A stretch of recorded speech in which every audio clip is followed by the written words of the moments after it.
You know, one of the speakers actually said that people don't buy products, they buy stories. And India has over 650 such stories ready to be told in the form of the GI tag products. In your view, how big is this opportunity?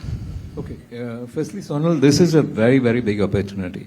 The greatest thing that the government of India has done is it is promoting this with this kind of passion. But the point is, this opportunity is actually widening. And we have all of a sudden 658 brands in this category, as with GI tags. I think the branding side of it has been done well. We have the tricolor and we have identification. We have literally every state participating in it.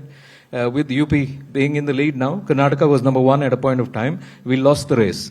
But you know, it's great to see so many brands. But the width is not the only thing. The depth is missing at this point of time. And that is my core worry. So if you were the brand lead for GI products, what would be the top 5 things you would do?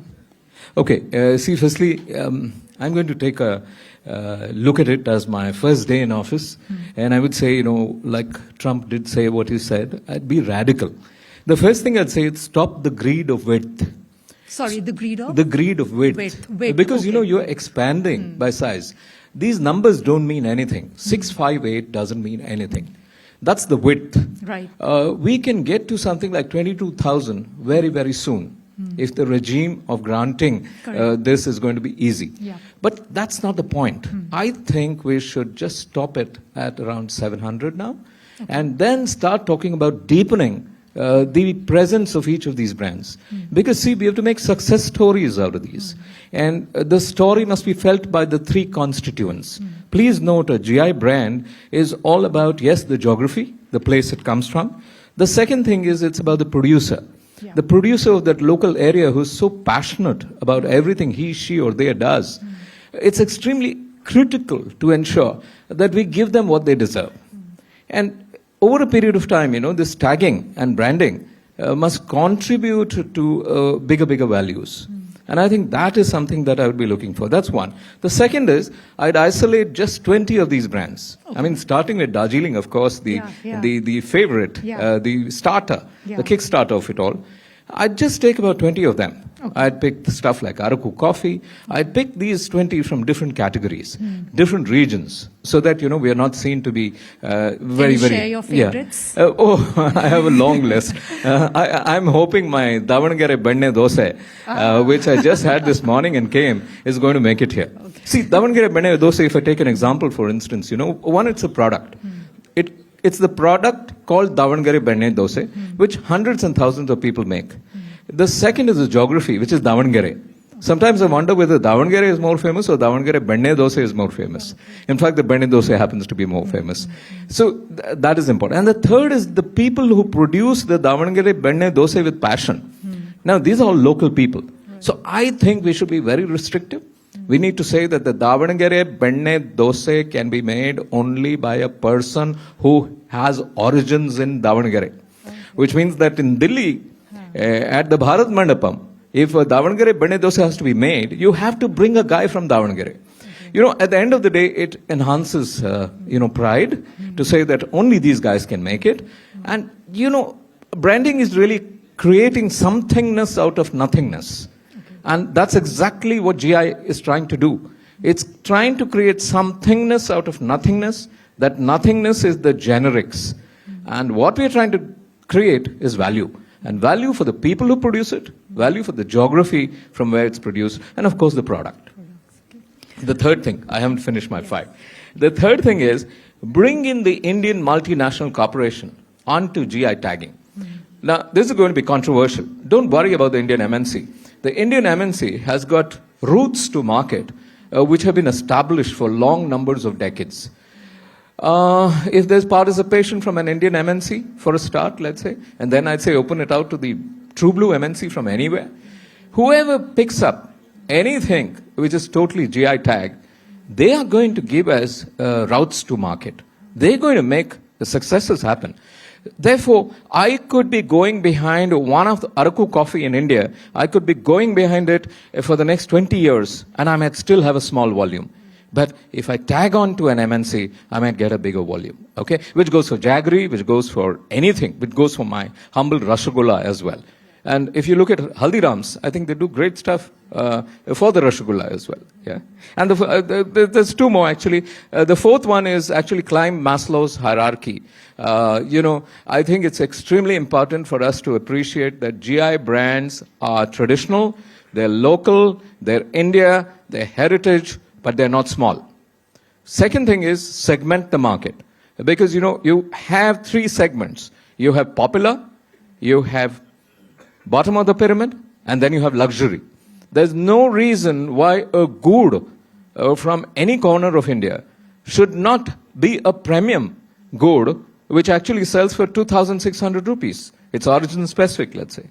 And the same good, maybe not the exact product, but a little less from the same area, will sell at maybe 500. And another good will sell at 250 rupees a kg. So I think climb Maslow's hierarchy. And right at top of Maslow's hierarchy, there are people who are self-actualizing. If you look at India today, the only growing segment is the top-end luxury segment.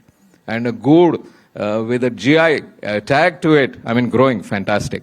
And the last thing is, again, a controversial point I want to make. This is my fifth one, which is to say, why only GI products? Why only products? Let's look at services. I'll give you an example. In the gold retail industry, there is a character called a Trichur salesman. A Trichur salesperson, and it's a man, sadly. It's not yet a woman. The Trichur boys, as they call it, they are supposed to be very unique in their skills and their ability to sell gold. Okay. And a lot of the gold retail guys look for them. Now, this is a service. You can get this in financial services. You can get it in N numbers of services. But these five are my dreams. And if I was handling it, I'd go behind each of these.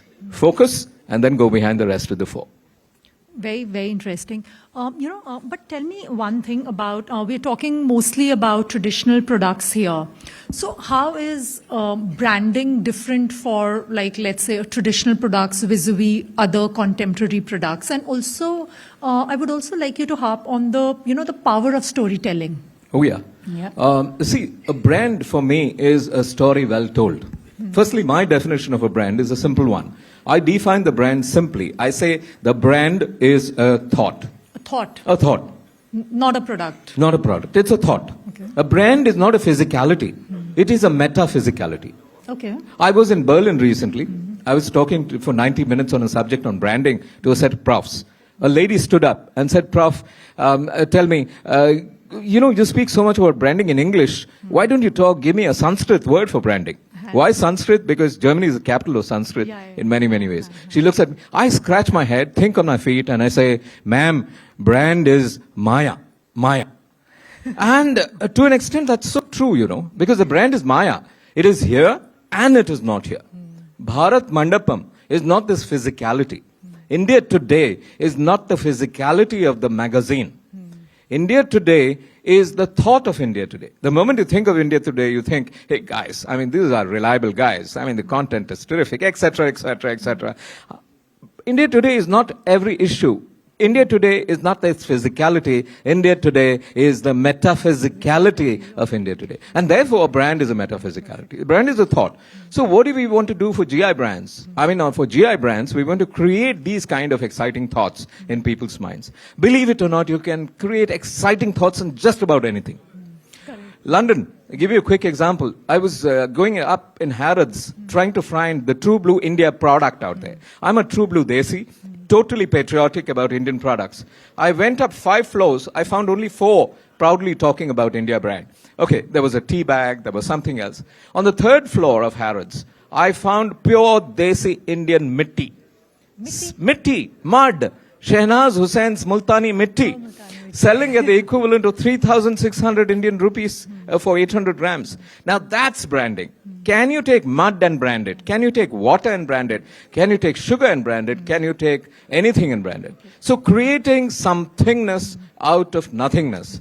And that should be the power of GI branding and GI tags. But we need to add zinc to it. Very interesting. So, in your mind, so when we talk about metaphysicality, so what are the thoughts that should come to a consumer's mind when we think of GI products? Because currently, from the way I see it, you only see some poor artisans. I mean, a lot of these are the images that you usually see who are working in silos. You want to work and empower them, livelihoods, you know? The poor, poverty, distanced, these are not images I really want. You know, at the end of the day, there's a huge degree of pride among everybody and anybody who handles a GI product.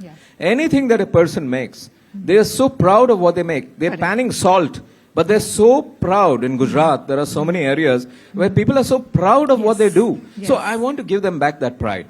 Nowhere do I want to talk about this business of distanced, you know, small, poor, affected. Yes, we are all that, but not that. I want to build the aura in it for everybody. And to do that, you know, I need institutionalization. I don't only need a certification, ratification, a label, the tricolor, all that is great, all put together. But I need systemic interventions. I need systemic interventions where I put together a cooperative society which looks after the interests of these people, and a regime which actually cracks down on anybody who is not following it, a licensing regime. And I want, you know, the smallest of Indian products from the hands of Indian people to get the kind of passion that an MNC can bring to it. And charge the MNC money. For every packet that is sold to them, license it out. Because they have the money, they have the big bucks. And I think we should do that. We should not stop that option. It's a big one. Interesting. In fact, in the earlier panel, we had ITC and Tanera, and they actually spoke of how they are working a lot with those GI tag products. No, it's great. All I'm saying is, dear ITC, dear HUL, dear Procter & Gamble, please walk the talk. Come out there and say that, hey, I'm going to open up my distribution system for 20 GI tag brands, which I will take. And I will pick carefully what I want. But the moment I promote a GI tag product, it means I'm not promoting my brand. I'm promoting the GI tag brand. And if I want to stock stuff into that line, I have to go to the GI tag location and get it done. Now, this will create jobs at the local level, passion at the local level, institutional money flowing in at the local level, and big monies coming. Not anecdotal sets of monies going out to the people, not grants. I mean, our people at the grassroots level are very proud Indians. We are so proud, we don't want grants. Grants are so yesterday. They're so 2024. I don't want it. I don't want it. I want pride. And there is a route to get pride through the Indian MNC, through the MNC. Come to me, guys. Till now, you've been bringing in products from overseas and selling in India. Now, take products from the gut of India, from the mother India where it actually comes from. And guess what? Sustainability is coming back, right? As a practice. So, if you're really talking sustainability, I think you should be able to get out there and say that these are sustainable products. Look at the ESG goals around. And if you'll see, you know, every one of those verticals are represented by rural India. And I say there are 4 Indias. One is urban, the second is rural, the third is rural, and the fourth is very important for me, which is deep rural. I've just come out of Chetal in Amreli district, and I've seen a product called the Sanedo. The Sanedo. It's a terrific motorcycle.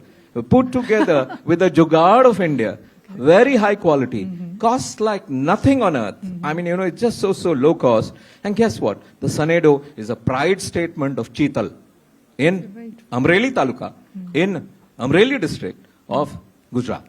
Lovely, you know, we have thousands of such products. But who's going to back them?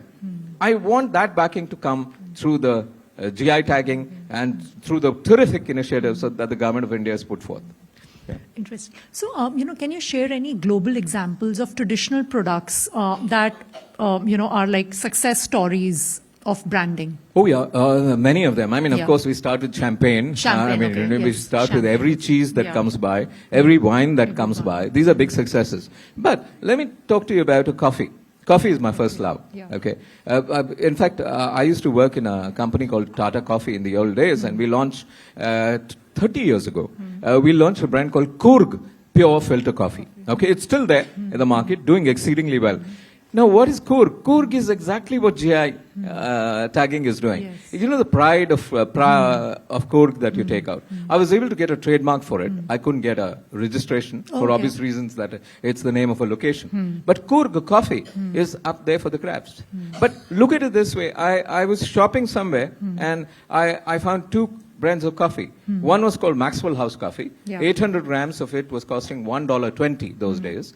And the same 800 grams, there was another packet, and that costed $4.40. Okay. Now, I was excited. I'm a marketing person. I want to know why $4.40. I turned the pack, and on it says, this is songbird-friendly coffee. Songbird-friendly coffee. What intonation is songbird-friendly coffee? It's got a label called songbird-friendly coffee. They have a songbird association there. It says, this coffee which you hold in your hands has been grown by Hussein Musevi, a small coffee planter. Small? Oh, small is beautiful. It was. This is 20 years ago, I'm telling you. And the second thing it says is, Hussein Musevi is not a greedy coffee planter. That means there are greedy coffee planters and there are benign, malignant coffee planters and good ones. Who's the good one? The good guy is the guy. All other coffee planters have chopped the tall sal trees which used to be on their estates to grow more coffee. So they're drawing more from the earth. Hussein Musevi is a tree-friendly character. He did not chop the tree. If he does not chop the tree, he gets less produce. He gets less produce, give him a better price. And it says on the tall trees, Songbird. live the songbirds. The coffee that you're holding in your hands have grown under the melodious tunes of the songs of songbirds. Please pay $4.40. Wow. Maxwell House is a multinational. Maxwell House is a multinational. Whereas Hussein Musevi is small. Small is beautiful. Schumacher. Yeah. I think I'm a big fan of A.F. Schumacher. Small is very beautiful. Small is pretty. But small must be promoted with yes. pizzazz. Yes. Not with saying distant, poor, deprived. That's not the India language anymore.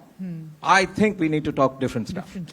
So then, on this note, tell me, usually a lot of times the stories of all the artisans are usually told through corporates or the social enterprises. How do we, and now is the time of TikTok, live streaming, right? Yeah. So how do we empower the artisans to, share their stories, and how powerful that tool can be? Oh, this can be terrifically, very, very powerful. Let's talk the Kumbh now.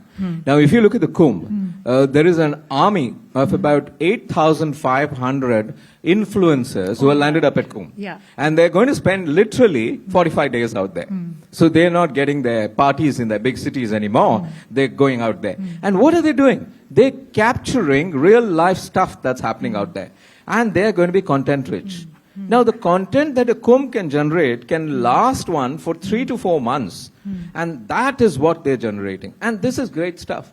Now, this content is not the snazzy visuals of the big cities that you and I live in. It is about real India.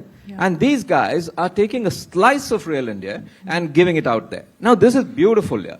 Because if they can do it there, they can do it for each of our GI tag products. Provided there's focus. It cannot be dissipated. Everyone must be talking those 20 products that we want to promote and give space in the stratosphere of brands over the next 3 years. Every GI category must have a business plan. The business plan must be supported by a set of manpower. The manpower must be supported by a bit of local linkage with the people who really matter. And there should be a strict regime. For me, the Davangere Benne Dose cannot be made by anybody except a man from Davangere. Okay? Same thing, I have lovely brands in my head. I've got a brand which I hope gets a GI tag one of these days. It's called the Gadbad from Mangaluru. I come from Mangaluru.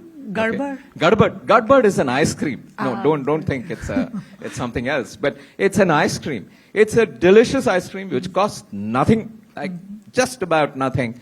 But if you go to Mangaluru, if you haven't had a Gadbad, you cannot get out of there. Now, what I'm saying is there are many stuff, there are restaurants which are favorites, an Arsalan and a Shiraz biryani from Kolkata. I mean, it's something crazy. I think you can create lots of stuff. A Paragon and Kozhikode, I think, has got products which can actually get GI tagged because it's got some very unique things. Essentially, I'm saying GI brands must create a need for themselves in the hearts of people, must become a want for the people who are willing to pay. A want is something which is backed with money. It must become a desire to say, I have to have it. It must become an aspiration to say, I have to travel to Mangaluru to have a gadbad. And it must become a fantasy as well. The fantasy is my last addition because need, want, desire, aspiration, our marketing thinkers have already given it. 3 years ago, I wrote a paper in which I added fantasy to it. You have to add something to marketing to survive. So, you try to do that. Yeah. No, this is very valid because in one of the earlier panels, one of the FPOs actually raised this point about how do you create the new market, where you are attracting all these new Gen Zs who are entering and are going to be the buyers in the next 5-10 years or so. Yeah. So on that point, when we talk of traditional products, how is the branding strategy, the storytelling strategy, does it have to be different for national level and international level? Oh, yes. I think it has to be different. Okay. Now, let's first talk national. Because, these are small, little, tiny products of ours which come from the remotest corners of deep rural. Now, first, let's give them space in the big cities of ours and get them national. But, there's fantastic potential. You raised a very important point, Sonal, which is to say that, the young are different. There is this new generation which is coming back, okay? And anybody born in this generation is called the alpha generation. Yeah. Okay? So, a 15-year period, and by 2025, 31st December, the alpha generation is going to be the single largest living generation in the world. Right. And India and Indonesia are the two countries which will have the largest populations of these. Yeah. What is this alpha generation about? They're completely different animals. Yeah. I have one in my house. I mean, they look at me. I mean, I read 8 newspapers in the morning. And at the end of the day, I put all the newspapers down. My son walks by and he says, cha, appa, go digital. Little does he know that I'm much more digital than he is. But the point is, go digital. These guys don't like you to be doing this kind of stuff. And guess what? They are very clued on to India. India pride and Desi pride is a big movement which is recurring once again. The young in this country are going to be prouder of India than the old have been. Yeah. And that's going to come out. I mean, I'm coming out of Punjab and I'm coming out of Haryana as well. Just 3 weeks ago I was there. The Desi Gabru movement is a big one. Desi Gabru, Desi Thekas. I mean, Theka. Okay, we also have alcohols in our GI tags. But I really say that the Desi movement is a big one. I think back to the Vedas is the line I use. I used this line in a paper I published recently. Why do I say back to the Vedas? The good old ways we used to do things are the best old ways. And the good old ways we used to do things are getting forgotten. The good old food items which we used to eat are getting forgotten and compromised. Sambar. The original sambar that you get in Tirunelveli, let's say, has got a total of 29 ingredients. The sambar that we make today in Chennai has got only 8 ingredients. Okay. So sambar is not only about number of ingredients, but the depth of those ingredients, the percentage of it.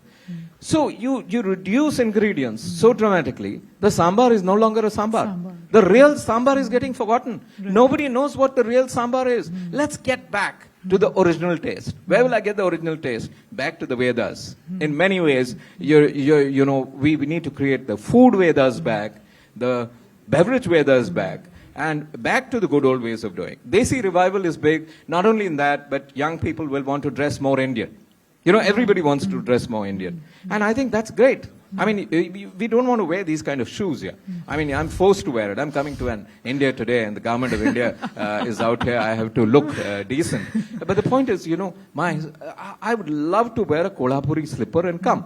And the Kolhapuri, it could be a GI tag, right? Yeah. So if you look at it, Desi revival is coming in. I'm again in Madurai, where I do a fair bit of work. I have another favorite out there, which is, there's a drink which you'll never get anywhere in the world, which is called Jigar Thanda. Jigar Thanda. Now, Jigar Thanda is a delicious drink. Now, I want a GI tag for Jigar Thanda, yeah? And it should be made by only a Madurai guy. I drink Jigar Thanda in Chennai, just not the same.